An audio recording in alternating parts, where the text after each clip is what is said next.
Tingnan ng mabuti ang letrang NG. Ang letrang NG ay isang katinig. Ano ngang muli ang titik NG? Magaling! Isa itong katinig. Subukan mo ngang isulat ang malaki at maliit na letrang NG sa hangin. Magaling! Ang titik NG ay may tunog na Ano ngang muli ang tunog ng titik NG? Mahusay! Ngayon naman, alamin natin ang mga salitang mayroong titik na NG.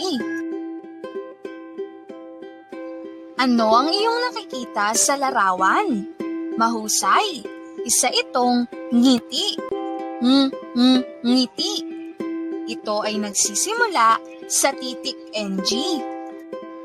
Sumunod na halimbawa, ano ang iyong nakikita sa larawan?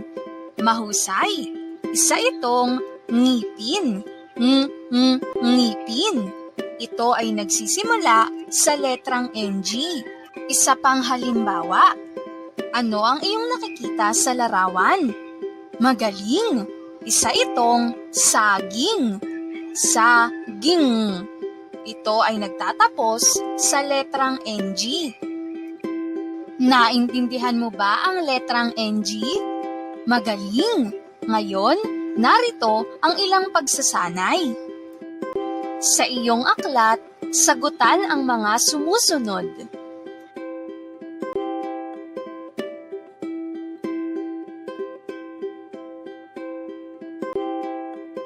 Dito na muna nagtatapos ang ating 12 kabanata at tayo'y magkitang muli sa susunod pa nating mga kabanata.